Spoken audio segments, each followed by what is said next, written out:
د مؤمنانو په شان کې فرمایي مؤمن به هغه انسان وي چې دغه د الله تبارک وتعالى سره محبت او مینه د هر چا نه زیاته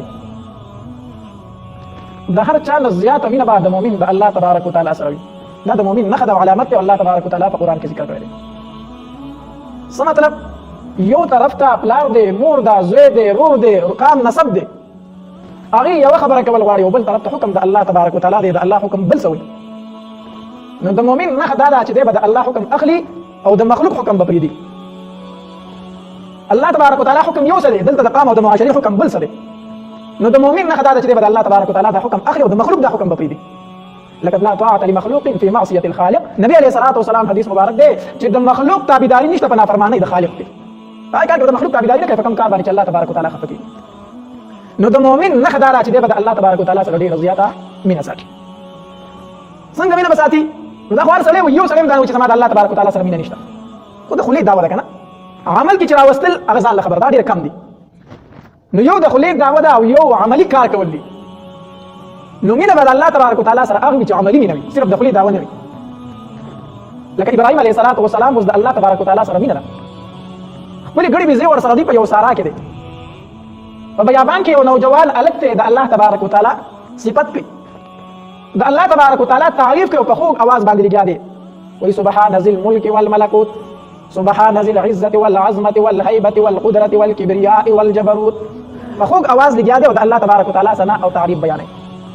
ابراهیم علیه الصلاة والسلام چې د الله د ثنا تر غوږو شوه نو په دغې نوجوان پسې لا ویله که وایي تا خو زما د رب ډېر ښکلې صفت بیان نه کړو په ډېر خوږ اواز سره، یو ځل دې راته د الله دا صفت داسې بیان کړو ډېره بخري.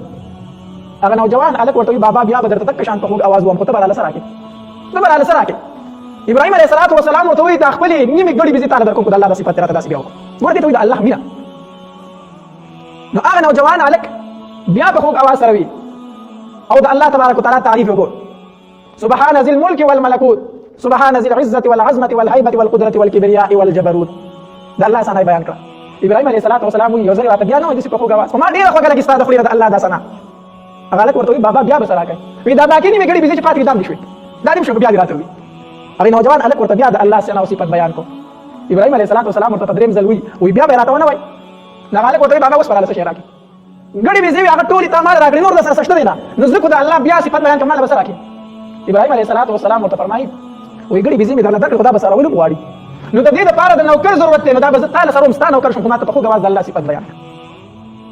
ګوره هغه داسې ګړې بېزې وانه اخېستې نه ابراهیم علیه السلام نوکر کړو، خو هغې نوجوان هلک هم دا کتل ابراهیم علیه السلام خو یې پېژندله چې دا بابا څوک دی، چې آیا ده د الله سره مینه شته دی او که نشته دی. او دا د ابراهیم علیه الصلاة والسلام مینه وه چې خپل مال هم قربان کړو ځان هم قربان کړو، زه دې نوکر یم خو ما ته د الله صفت بیان کړه. ولې؟ ځکه چې زما سره د چا مینه خو زما خبرې به پې خوږې لګي که نه، زما صفت به پې خوږ لګي که نه، او چې زما سره د چا نه لګي نو زما صفت به پې بد لګي. دا لږ مثال دی. نو د الله سره چې د چا مینه وي نو د الله تبارک وتعالى صفت او تعریف په هغه خوږ لګي. دا د الله تبارک وتعالى سره مینه ده. هغه به هر کار د الله تبارک وتعالى د تابعداري کوي، د الله نوم چې څوک الي هغه به په هغه باندې خوږ لګي. د دې وجې نه د هارون الرشید بیبي د بیبي د هارون الرشید ډېر نیک بادشاه تېر شوی دی، ډېر زیات نیک بادشاه تېر شوی دی. د ده بیبي وه زبیده د هغې نوم دی، دا هم ډېره نیکه بیبي وه. او د هارون الرشید بادشاهي داسې نه وه لکه زموږ د بادشاهانو دا بادشاهي چې ده، د هغه ډېره عجیبه بادشاهي وه. د هغه د بادشاهۍ چې کوم محل و دربار و وزیر اعظم هاوس چې کوم و د هغې دپاره د نوکرۍ معیار دا و چې د بادشاه په کور کې به هغه سړی نوکر وي چې هغه حافظ قرآن وي. د وزیر نه واله تر دروازې د نوکره پورې تر جاروګه پورې د هغه په دربار کې چې نوکر وي هغه به حافظ قرآن وي. دا د هغه د نوکرۍ معیار و معیار. زموږ د بادشاهانو په شانتې نه چې د قرآن حافظ وي وایي دی د نوکرۍ معیار نه دی، دی د نوکرۍ ته برابر نه دی. یو سړی لیکل کوي چې د قرآن تلاوت کوي، یو سړی زی جارو کوي نو دی به هم د قرآن تلاوت کوي. زما په دربار کې به داسې هر ټایم د قرآن تلاوت کوي. دا زبیده د هارون الرشید بادشاه بیبي ده. ډېر زیات د نیکۍ کارونه به کول، ډېر زیات د نیکۍ کارونه کول. د حج په موسم کې به چې حاجیان حج ته تلل څوک به غریب و د هغه به ډکې ده چې زه حج نه لاړې خو تللی به نه شو. نو څومره غریبانان چې زبیدې به اعلان وکړي د چا چې زه حج ته کېږي ما ته وایي زه به یې بیا څومره غریبانان چې حج نه ځي د هغې خرچه به زبیدې برداشت کوله. دومره نیکه او د بادشاه ښځه به ما سره